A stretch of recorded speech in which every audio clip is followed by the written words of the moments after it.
everybody. We've got a great one today, for a change. And I really mean it this time. Heather McGhee, my all-time favorite guest, now on for her third time. When I guest hosted The Daily Show, I asked Heather to be one of my guests, and she knocked it out of the park, as she always does. And that show was the highest rated by any of their guest hosts, not because of Heather. It was me. When I first got to the Senate, the Great Recession had just begun, and the housing market, as you know, collapsed, hurting a lot of people. And Heather was the head of a group working on economic disparity issues, and I had a piece of legislation that group, Demos, got behind, trying to address how the credit rating agencies had given these AAA ratings to junk. And Demos and Heather and I started working on it together. So we got to know each other back then. And those of you who have listened to Heather's previous conversations here know that she has written one of the most insightful books in explicating the wealth gap between whites and blacks in this country. The average black family led by a college graduate has less net wealth than the average white family led by a high school dropout. The book, The Sum of Us, a runaway New York Times bestseller. The title comes from the premise that the whites at the top have always told whites at the bottom that whatever helps black people economically hurts them. And that, of course, turns out not to be true. So the title, The Sum of Us, echoes the theme of one of my heroes, Paul Wellstone, who said, "We all do better when we all do better." Anyway, now The Sum of Us has been adapted. Heather adapted it for middle school students, which I find very exciting. And of course, Heather has been learning quite a bit about American schools now and has a lot of really important thoughts on book banning. The Sum of Us hasn't been banned, at least not that I know of. But this is happening all over the country, and it's pernicious, this book banning. Anyway, if you've heard Heather here before, I know you'll want to listen, and if you haven't, this will be a real treat for you. Meanwhile, Republicans seem to be doubling down on abortion. Florida passed a law outlawing abortions after 6 weeks of conception. Of course, sometimes women don't know they're pregnant at 6 weeks, a bit of a problem, but who cares? That, of course, is Ron DeSantis running for the Republican nomination. Most Republicans, I guess, are anti-choice, so that's a logical play if you're trying to get the Republican nomination. Now, it used to be a winner for Republicans in general elections because it was a single issue for a sizable number of Republicans, but not for pro-choice Democrats, because pro-choice Democrats just always assumed that Roe would never be overturned. Then we had Dobbs. So now it is a single issue vote for pro-choice Democrats, women and men, maybe more women, but for lots of young women and men, it's a big issue, and it's a big issue now for pro-choice Republicans. This is a DeSantis play for the Republican nomination. He's lost ground to Trump lately. Before the indictment, DeSantis was within 8 points of Trump, but now he trails by 28. That's mainly the indictment, I think, which a lot of Republicans consider kind of rinky-dink. And also, DeSantis has made a couple of mistakes, calling the war in Ukraine a territorial dispute that is not a top security interest for the United States. Trump is really no better on Ukraine. He says all you have to do is get Zelensky and Putin in a room and work it out. But mainly Republicans, especially, of course, the MAGA Republicans, have rallied around Trump.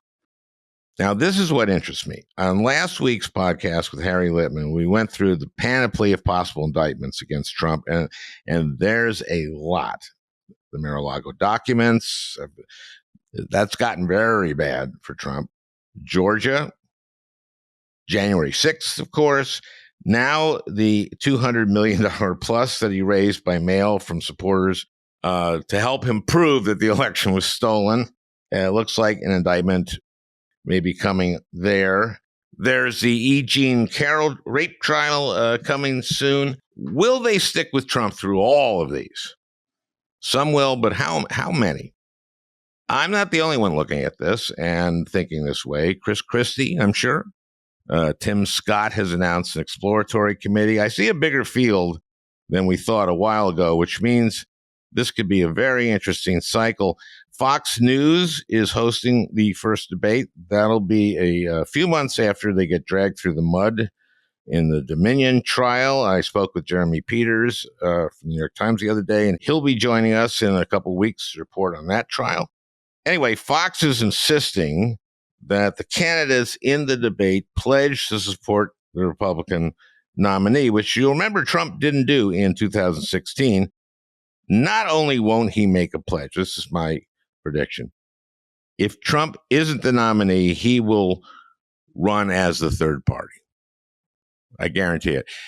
You can imagine how pissed he will be at whoever does get the nomination. Can you imagine how much he will hate whoever the Republican nominee would be who beat him? I wish this wasn't so interesting. By that, I mean ugly and scary, but it is. Anyway, here's something that's neither of those things. Heather McGhee. Listen to Heather and you'll feel better. Because she talks about difficult subjects, but it's so rational and brilliant and knowledgeable and passionate that you'll feel better about everything. Now, we recorded this a couple weeks ago.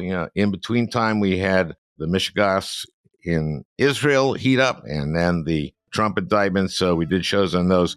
So we start with the banking crisis, one of Heather's areas of expertise, and then on to the rest of our discussion. This is truly a great one, for a change.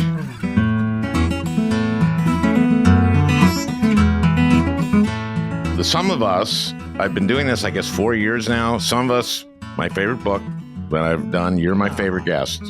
Said that many times. And now the Some of Us is a middle school book. And that's what we're going to be talking about today. And I want to ask you all about that. I want to ask you what you've learned about middle school and what you've learned about public education in America. Mm-hmm. And the book, of course, is that our economy is not a zero-sum game, that whites have been told by other whites that, that anything that helps black people economically hurts them, and how that is just not true. That's the book, right? Yep. There's a little deja vu here because the first time we met, you were head of Demos, a think tank, and a lot of what you guys studied was financial regulation, right? Mm-hmm. And there was a banking crisis. Yes. A very funny banking crisis. And I just want to get your take on how fast Silicon Valley Bank was bailed out and how fast black homeowners were bailed out in 2008. Well, thanks for asking that, Al. As you know, we met when you were on the banking committee when I wasn't on banking. I wasn't on banking. You weren't on the banking committee. That's right. You were the most influential person off of the banking committee. Nevertheless, yes, we met about that. But no, I was on a banking. I don't know that much about banking. So I want to ask you about it because you know about banking. You really do. I found myself as the co-chair of the Task Force on Systemic Risk and Resolution Authority. Basically, how do we make sure that the banks don't fail? And if they do, that taxpayers aren't on the hook within this coalition called Americans for Financial Reform, the sort of pro-reform David to the Wall Street Goliath in the wake of the financial crisis. And what I learned there was a lot of things. And really, the lasting thing I learned was that the power of the financial industry, which has been for most of my lifetime the biggest spender in politics in Washington, is just tremendous. And so in this window, when Wall Street greed and racism, as I outline in the book, and I have a whole chapter dedicated to the financial crisis and how Black homeowners were the canaries in the coal mine, getting targeted with predatory mortgages first and being ignored until everybody was on the hook and losing out in the peak of the mortgage crisis. Wall Street greed had cost the U.S. economy 8 million jobs, tens of trillions of dollars in lost wealth. And at that moment, when they were sort of on their knees, we were able to win some really common sense regulations. One of those rules was that the biggest Wall Street banks, the ones that would come with their hats in hand again if they ever failed, they needed to be under tighter supervision. They were systemically important financial institutions, and they needed to have more cash and liquidity and capital reserves and all of that. And we won, and we made that threshold $50 billion, which is a heck of a lot of money. And it was, all the most important, biggest banks. And then under Trump, Republicans and with a few Democrats were able to listen to bank CEOs like the CEO of Silicon Valley Bank, actually, and lots of other sort of what they call mid-size banks who said, these burdens of having to carry all this extra cash and save for the future and be more prudent, they're just killing us. And they won, right? The memories had faded. We had a Republican in the White House, and they were able to get themselves a loophole so that they did not have to have the same safeguards and cash on hand. This was 18, so they were still in the majority in both houses. This is 2018. That's right. Yep. Mm-hmm. Not 5 years later, we have two of those banks, first Silicon Valley Bank and then Signature Bank, which were the exact banks that were lobbying to get out from under the regulations that were basically just, safeguards, now being caught without enough capital reserves, without enough liquidity, and having to come and ask for a bailout. The lesson for me in this is that actually regulations work. Safeguards are smart. This bank was exactly the kind of bank that should have always been under that extra level of scrutiny. And the reason why it failed was that it took a huge outsized risk in one type of security, in one type of bond. Well, what it did was it bought Treasury Bonds, right? Yeah, long-term ones. Long-term Treasury Bonds at a point when interest rates were low and they were getting a good yield on the bonds, but not for long-term because we have inflation. And then, of course, the Fed raised the rates. And even though it did look like a good bet, you don't put $117 billion of your $211 billion in asset in one type of security. You just don't do that. They were way, way, way concentrated in one type of security. It is insane. It's insane. It makes no sense. And I would like to think that if there were regular stress tests, if there was the capital and liquidity requirements, somebody and one of the regulators would have said, you're overbalanced here. And then B, they would have been required to have enough cash on hand to be able to deal with what ended up happening with the bank run. So when did they realize this? Because it's insane they held on to this stuff, but they had to, I guess. How do you sell these treasuries when they're getting a smaller yield than inflation? Yeah, I mean, it is a problem. And right now, the bailout actually consists of the U.S. government buying those bonds from them.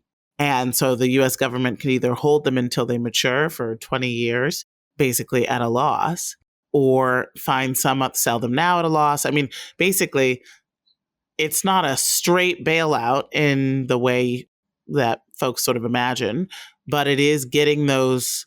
It is. That sounds like a bailout to me. It absolutely is. It absolutely is. It's taking those investments out in order to make the people who kept their money in those accounts in excess of the FDIC insurance, the $250,000, make them whole. And it does matter. I mean, the thing is, this is why we need a well-regulated system, because some people are saying, just let the rich startups and tech companies, let them burn, right? Let them go. But Silicon Valley Bank was also a really heavily banking in climate tech, right? So a lot of community solar and a lot of the clean energy economy that our entire planet desperately needs to succeed had a lot of their funding in these banks and was invested in by this bank. And so, we're interrelated, right? I mean, I do believe that it's important for there to be trust in the financial system.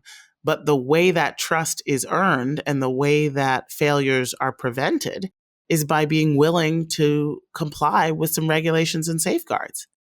Yeah. Is this going to go south, this banking crisis, by the way? I will say that when I was working on financial regulation in the mid 2000s, I knew that there was a housing bubble. I knew that the subprime mortgage industry was a ticking time bomb. I saw it because I saw the homeowners, the whole neighborhoods that had lost everything from a financial instrument that was quickly spreading all across the country out of Black and brown neighborhoods into white neighborhoods and becoming an important part of most sophisticated financial instruments. I don't know. I do not have that same feeling today. I do not have the same feeling that there's something fundamentally rotten at the center of the financial industry today. Good. We'll leave it there. Phew.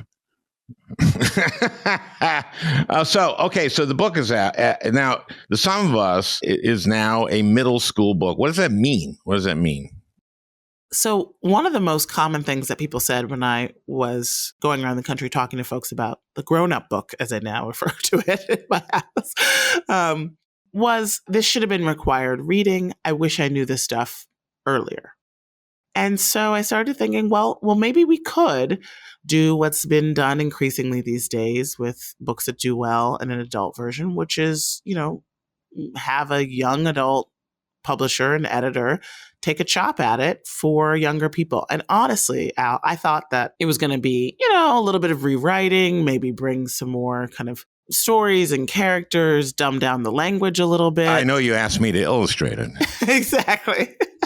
As I was talking to librarians and school teachers and this little focus group that I put together of middle schoolers, they were like, just don't dumb it down. It needs to be shorter for kids to actually get through it. And so honestly, it's about a third shorter. It's still got the facts and figures and the history. It's still got the stories of real people that have been so important to making the book kind of different than most books about the economy and racism. And it's just as hard-hitting a message about slavery, about economic and racial segregation. One of the facts, or one of the things that I did not know that I learned from the book, and I learned stuff like this all throughout the book, was that it was the federal government that invented redlining. That was during the New Deal. Yep. And it was the FDIC rule. So explain that. And that's something that I didn't know, and I was on the banking committee. Oh, no, I wasn't. Anyway, so. All this misinformation. It was the homeowners loan corporation that was set up by FDR to rescue homeownership in the Depression and then carried on in the FHA, the Federal Housing Authority. Basically, the New Deal government said, we're going to do this massive commitment to housing in America, that there should be affordable housing for workers, there should be new developments and subdevelopments, and that there should be this thing, this mortgage that will be widely available, low down payment, and it'll be subsidized and it'll be insured and backstopped, and we will create something really unprecedented, which was the idea of mass home ownership by working class people. And yet, the progressive federal government under FDR based all of that policy on the never substantiated assumption that Black people would be too much of a credit risk. And so they sent out surveyors to all of the biggest metro areas in the country and surveyed the neighborhoods to the block level for their racial and ethnic character and designated areas with a high Negro concentration to be hazardous and put red lines around it saying, do not lend in these areas. You would not, as a private lender, get any of the federal support or backstop or insurance if you lent in these areas. And so basically you had whole swaths of the country, because Black people lived there, cut out from the financial engine of the 20th century, which was finance, which was home ownership and small business loaning. What ended up happening is that Black people like my great-grandmother, Flossie McGhee, had to buy her property from a loan shark and pay terrible interest rates and not have any recourse. If she ever missed a payment, she would lose the whole thing. And thank God she never did. But I mean, she was a domestic worker and she was able to do that. But it also meant that, whole communities would have a hard time keeping up their properties and investing in, you couldn't get a loan. It made for a financial fragility and a, 20, 30 percentage point lower home ownership rate for Black families. And you still see the impact of that today. You see it Oh, in our vote, absolutely. And I brought this up last time we talked, which is Spotlight, which is the Boston Globe investigative wing, did this survey of all the greater Boston area and see the net worth of white families and of Black families. And the net worth of white families is around $250,000. And the net worth of Black families, and this is at the end of the Great Recession, was like zero, was like $12 or something like that. And it's all home ownership. Yep. It's all home ownership. And if you think about all the other things that are tied to home ownership, and we talk about this when I'm in middle school and high schools and libraries right now for the book tour for the young version of Some of Us, what's tied to home ownership? Property taxes, school funding, right? That's how you begin to see this, this massive disparity in how our schools are funded between majority Black, majority white, majority of color districts, rich and poor. And it becomes even more unconscionable when you realize that today's young people are literally paying in unequal schooling resources for the explicitly racist decisions of the 20th century that we've never had a reckoning about. There's never been any reparations for redlining, right? In fact, the opposite happened with the financial crisis and the systematic discrimination in formerly redlined areas by financial companies that, were later, they got their comeuppance because, you ignore the canary, you get poisoned, right? And yet those Black communities have never been made whole. Since you have a book that's going to middle schools, you must be learning a lot about our education system and the disparities in schools. It's been really interesting. I just came this morning before sitting down to talk with you, Al, from my son's school here in Bed-Stuy, Brooklyn. Beautiful boy. He is a beautiful boy. I've seen pictures of this kid, and I know you say that to every parent, but here I am. This kid is beautiful. Never mind. Keep going. Thank you. Inside now. I really do believe it. So I talked to the fifth graders in his school, and it's a neighborhood school, public school in Clinton Hill, Bed-Stuy, Brooklyn. And, it's about 75% Black, probably, I don't know, maybe 15% white.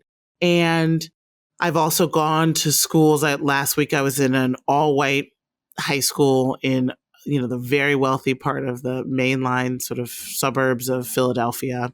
I was at a Quaker school. I was at a New England day school in Connecticut.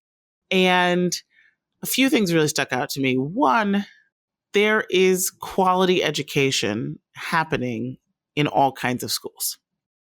And I think that sometimes, particularly on the left, we're so focused on the inequities that we can sort of cast a big net of underachievement and all of that around brown and Black schools. But my kid's just public school, neighborhood, mostly Black school is one of the top 5% test scoring schools in the state of New York.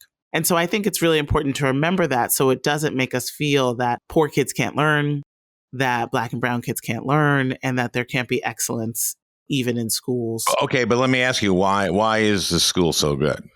I think it's got a great principal. I think it's got a super involved. That matters. Totally matters.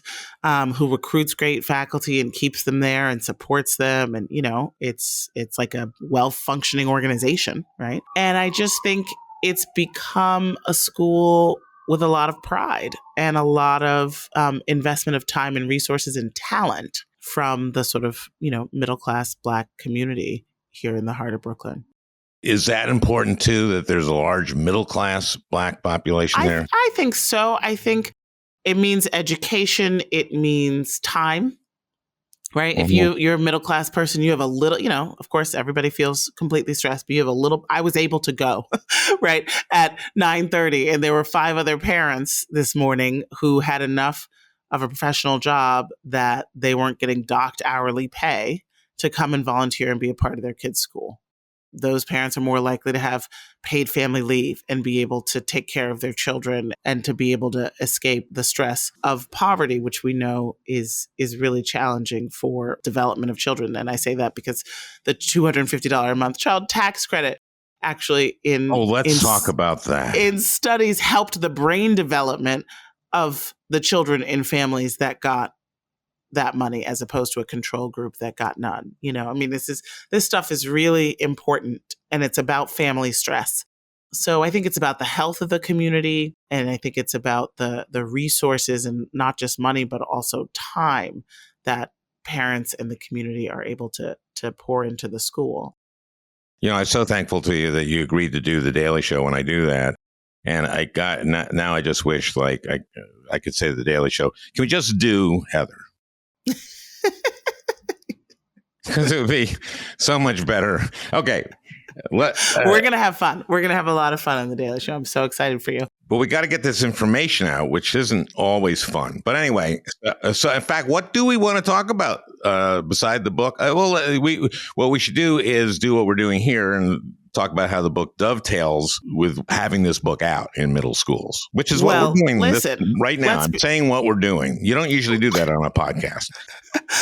Let's be very clear. This book, I went to Pennsylvania. I went to Connecticut, New York. I was in Texas last week, but I didn't do a school. I did a bookstore. Technically speaking, some crank could challenge this book in Florida and 10 other states and say that it should be a banned book because it talks about systemic racism. Boy, you know what? It's amazing. You mentioned Florida. It's kind of amazing the governor hasn't banned this or tried to. What's interesting is here's the sort of nefarious brilliance of what is being done is that the governor didn't put out a list of banned books. The governor and the right-wing state legislature said, you can't teach any books, or these books can be challenged if they make a student feel uncomfortable because of their race, if they talk about systemic racism, et cetera, right? And so what they did, though, was they empowered cranks to challenge those books. Fortunately, very few of those in Florida. Very few older people with time on their hands who are listening to Fox News all the time in the state of Florida. And so that's smart organizing, right? Because it decentralizes it. It creates a sort of army of people who can make life hell for librarians in this school, that school, that school. It creates a sort of chaos of small cuts that I think ultimately what this strategy is around the book banning is something to put public schools in further crisis in order to ultimately drain the public pool of public education in America, right? The right wing's goal has always been school privatization, get that huge pot of taxpayer money, put it in a for-profit system, and break the backs of one of the biggest, most sophisticated unions, the teachers' unions. And while you're at it, make sure that young people are not learning to be citizens and live in a multiracial democracy, but rather, can be in sort of Christian academies. Wow, you are a conspiracy theorist. I just thought it was just a racist idea. Let's not teach that let's not make a kid feel uncomfortable. Let teachers have to say, for the first, 250 years in our country, there were a group of people who had to work for free. No, Kyle, it's not like your unpaid internship at your dad's law firm. It was very unpleasant work. Well, that's the thing. My thesis throughout the book is that racism is ultimately a justification for greed.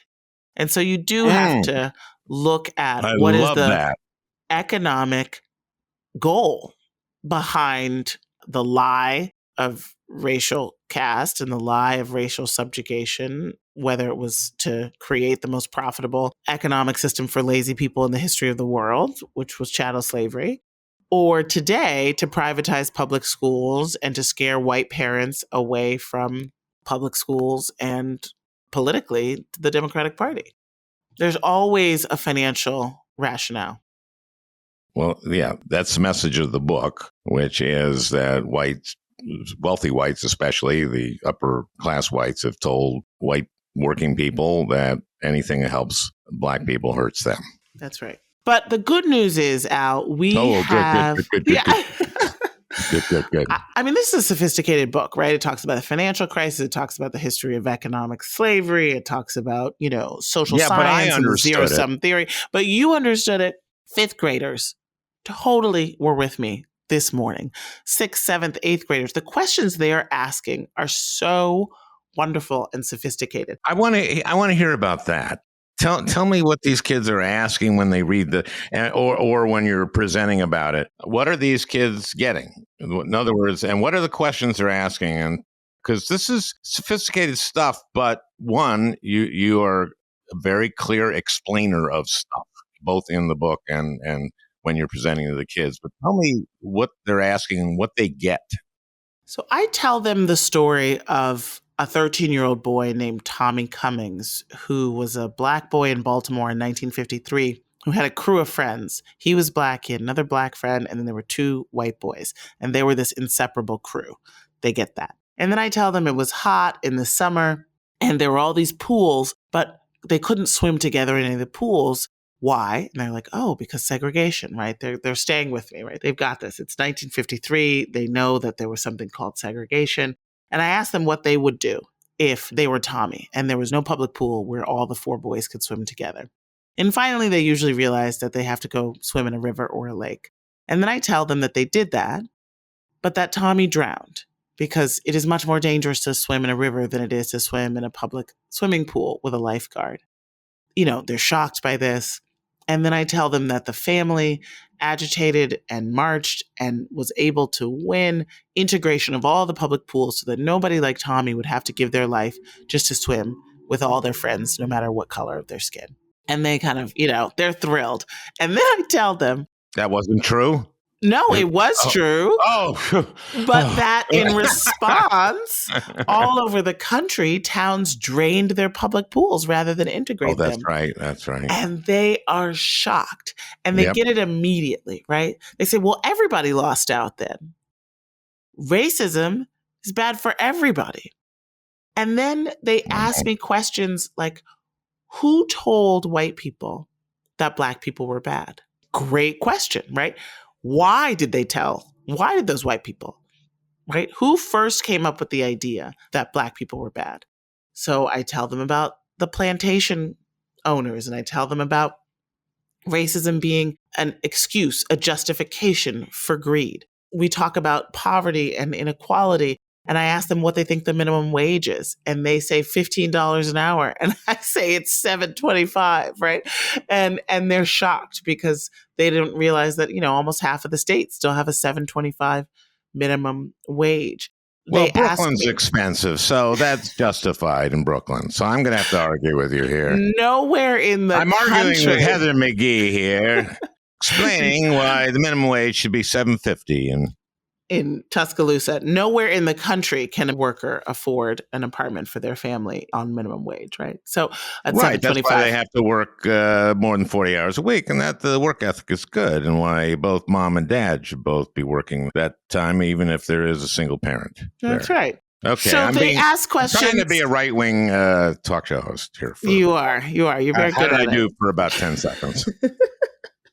Your logic fell apart immediately. Good. Because suddenly there was a kid at home alone watching TV. And what's wrong with that? See, I'm pretty good at this. Shit. Okay, go ahead. Keep going. They ask questions like, why is it that I tell the story of minimum wage workers organizing to try to win $15 an hour. And they ask questions like, why is it that Bridget, one of the characters I talk about, real person I interview in the book, why did she believe that immigrants were taking her jobs? Who told her that? They ask questions like, Tucker Carlson. Exactly, right? So I get to talk about who is selling these stories for their own profit, right? What does somebody gain by getting a white worker to blame their black or brown neighbor instead of blaming the boss? Or an immigrant. Yeah. Exactly. And so they really get it. They really understand the metaphor of the drained pool. I say, the most important things in life, can we really fix them on their own? And they say no. And I said, what's an example of something that you can do on your own, but it doesn't really solve the problem? This morning, kid shoots up his hand and says, recycling. It's not going to stop global climate change. I was like, exactly, right? So they really get it. They really get, the main message of the book is about collective action. And then some of them have been following the stories around book bans and, books being taken off the shelves in libraries. And they're just furious. They're just outraged. They think that grown-ups who are trying to stop them from reading books are evil. I mean, they just think, I've been told all my life that that's what I'm supposed to do. And then here are these people trying to take the books out of classrooms and off the library shelves. And this is a real project of today's right wing. Absolutely. And I want to say it's not popular. Like, this is actually really important, I think, because our media ecosystem is what it is. You have, usually about 7 out of 10 of the top, most shared sites and stuff on Facebook are right wing. You have Fox News often being the highest cable rated network, all of that. And then you have the rest of us sort of rubbernecking and looking at the car crash that is all of this crazy antisocial authoritarian behavior. And it feels like, oh my God, the right is winning. Book bans are sweeping the nation. We must be 50-50 on this issue. Wrong. 88% of Americans think we have to teach all of our history, the good and the bad.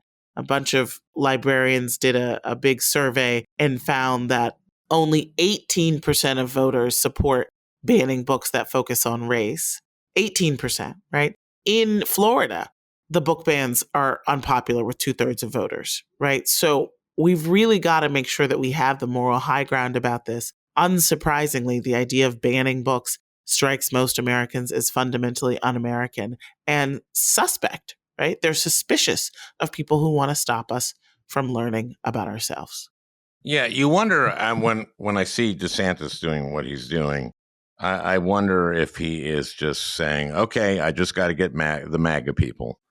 I just got to be acceptable to the MAGA people so I can get this nomination. I'm not saying he's doing that and then I'm going to move to the left, but There's, God damn, this is pretty evil stuff that I'm seeing coming out of him.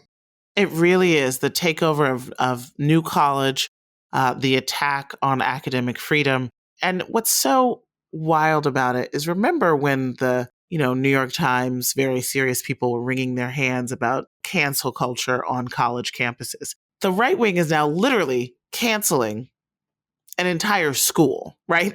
Is taking over a public college in Florida, trying to end tenure, creating, putting some ideological partisan hacks in the leadership, dissolving all the student clubs that have to do with race or identity, right? And this is actually the government doing this, right? A bunch of young people protesting a speaker is not a violation of speech, right? The First Amendment protects people from infringements by the government, right? From state power stopping people from speaking. And that's exactly what the right wing is doing right now, using the power of the state to try to stifle free expression. And it's just an amazing example of projection. And still, we have, quote unquote, very serious people in the New York Times editorials publishing articles from young Republicans saying that college campuses are too liberal. And what that does is give moral cover and false equivalence to the actual authoritarian campaign that's happening right now against higher education. And you got to wonder why, right? What's this all about, right? I talked about how at the K through 12 level, I think it's fundamentally about school privatization and that big pot of gold that is taxpayer money and being able to privatize schools and create Christian academies and for-profit schools. And for-profit charter schools and that kind of thing. All of that, right? And then the higher education conversation it was about 15 years ago that the right wing really began to turn against college and turn against the university. What date did you give it? It was about 15 years ago in our politics. It was, around the sort of sorting around the Obama era I and think it when, was earlier. I see what you're saying. Yeah. I mean, it was the 60s in some ways. Yeah. I think it was Reagan in California, kind of ran Yeah. against Berkeley. Yeah. So a lot of it Yeah. was Vietnam, but a Yeah. lot of it was, you remember, they had free tuition at all their colleges. That's right. That's right. And then they got rid of that. And I write about that in the book, about how that's drained pool politics as well. But as people become more educated and learn more about our society and have their critical thinking skills developed, they tend to become more tolerant, more open-minded, and yes, more liberal. And so ultimately, it is not in the right-wing self-interest electorally to have a highly educated populace. It's why they begin to be against refunding public college to make it debt-free, against student loan debt cancellation. I love the poorly educated. Right. Didn't Trump say that? I love the poorly educated. That's right. Well, Jesus loved the poorly educated. Jesus really loved them. He washed their feet. Exactly. Oh, yeah. Trump's never done that. Lord. Oh, what a crazy image. Yeah. Well, Stormy Daniels, maybe she was poor at the time and he washed her feet. Stop it, Al.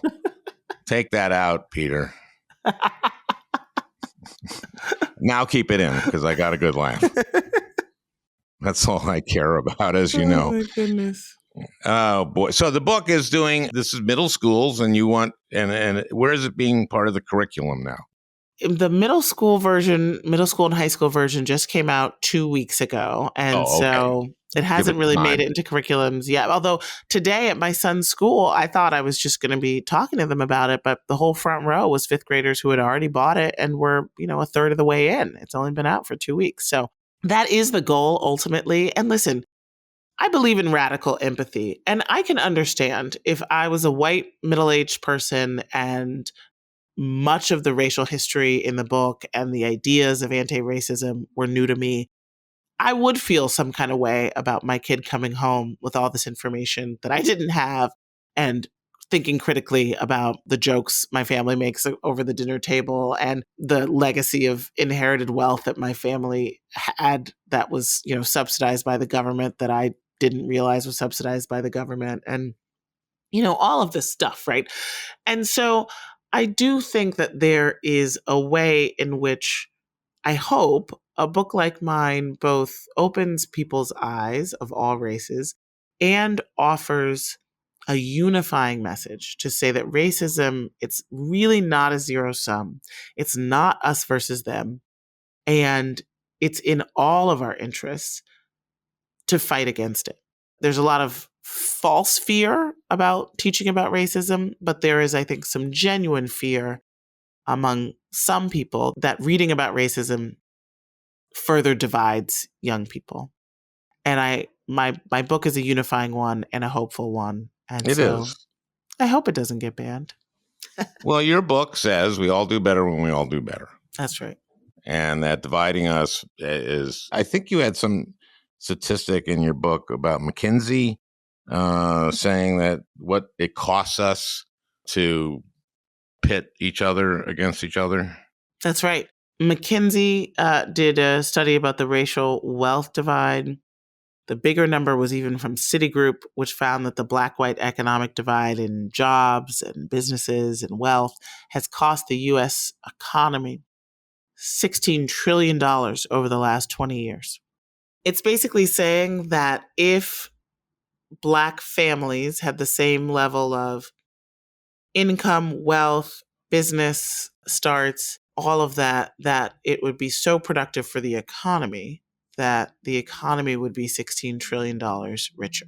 That having, as I, use the metaphor to explain it right, if we don't have all of our players on the field scoring points for our team, if we have too many of our players with potential sidelined due to debt, discrimination, disadvantage, we're not going to score enough points. But the zero-sum lie tells us that we're not all on the same team. And so you've got people rooting against their fellow teammates, their fellow Americans, being resentful that Black people might Take from them. might take from them, that Black young graduates might receive a $20,000 student loan debt cancellation from the Biden administration. And they have this zero-sum arguments that we even heard in the Supreme Court hearing, where one of the Supreme Court justices said, well, why should a small business owner who started a lawn care company be disadvantaged, as opposed to a student borrower? And, first of all, if your small business fails, you can discharge your debt in bankruptcy, which student loans are not eligible for. Ooh. Second of all, we had, hundreds of billions of dollars in PPP loans for businesses, which, individual student loan borrowers were not able to get. And so, it's false on its face. But then think about it. What does a lawn care small business owner really want? Wants people who want their lawns cared for? Yes. Wants people who can buy homes and have some extra money to pay somebody to mow their damn lawn. And what is the number one reason why young people are not buying homes today? Because they're in debt. Exactly. And then they can't buy a home with a lawn. So, it's this false idea that if one group gets something, that it has to come at the expense of the other group. And that's not actually the way the economy works. It'd be funny if lawn care people were very much like, we've got to preserve water and we have to do it smart. Otherwise, people won't, in the future, they won't be able to have lawns. Yeah, right. That would be a very funny interest group. Heather, thank you so much. Thank you for having me on, Al. It's always, you're always so great, and see you soon. All righty. See you soon. Well, I hope you enjoyed listening. That beautiful music is by Leo Kottke, the great Leo Kottke. I want to thank Peter Ogburn for producing this podcast. We'll talk again next week.